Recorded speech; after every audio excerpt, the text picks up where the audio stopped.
voudrais tout d'abord remercier l'ensemble de cette belle assistance, les remercier pour leur présence. Aujourd'hui, à cette signature de protocole qui est historique, comme l'a dit M. Louali, un protocole d'accord. تم توقيع اتفاقية شراكة مع أطلس مارين، يعني الشركة اللي غادي تكلف يعني بالربط البحري ما بين ميناء أكادير ودكار.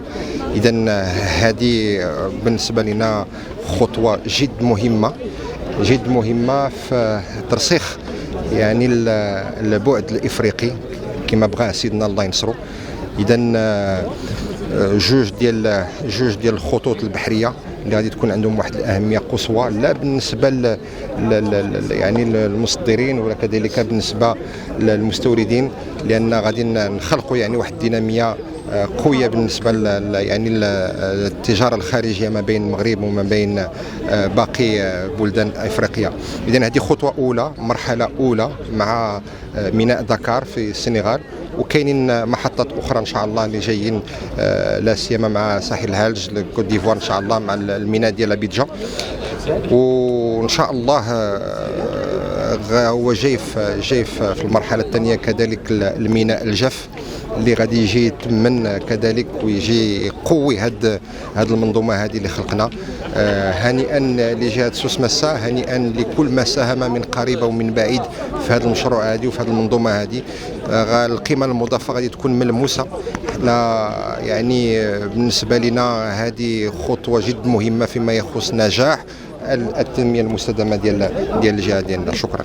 أطلس مارين اللي هي شركه انجليزيه، وهي اللي اخترنا في هذه المنطقه هذه باش نديروا معها هذه الخطوط البحريه ما بين اكادير وما بين دكار. وحنا عندما نتكلم عن دكار لا نتكلم عن دكار وحده، نتكلم عن دول الساحل كلها، منها تكون هذوك الشاحنات ديالنا اللي توصل لها اللي هي 300 مليون نسمه اللي هما محتاجيننا، وحتى حنا محتاجينهم في التجاره ديالنا وفي بعض المواد الصناعيه.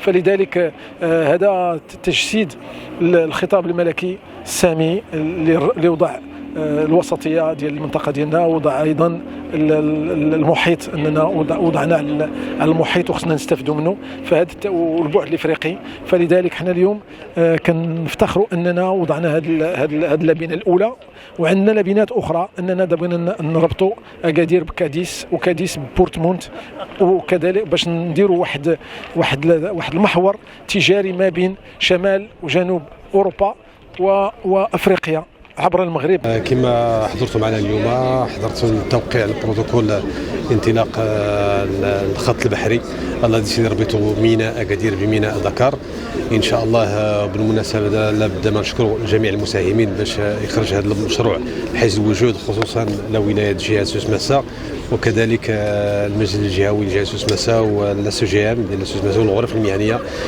وجميع الفعاليات الاقتصاديه ديال جهه سوس مسا. هذا الخط البحري الذي سيربط اكادير بدكار سيعزز الاستثمار بجهه سوس مسا، وغادي يشجع المستثمرين للاستثمار بالجهه، وسيربط جهه سوس مسا والمملكه المغربيه بدول جنوب الصحراء، استجابه لخطاب صاحب الجلاله الملك محمد السادس نصر الله، اللي ان شاء الله عازم باش يجعل سوس مسا كمركز وسط للمملكه المغربيه، سيربط المغرب بشماله وكذلك بالدول جنوب الصحراء ان شاء الله. بهذه المناسبه كنهنيو جميع الفعاليات الاقتصاديه ديال الجهه وديال المملكه المغربيه ان شاء الله، اللي غادي تستغل الخط البحري اللي غادي يربط اكادير بميناء دكار السنغاليه وباقي الدول جنوب الصحراء ان شاء الله.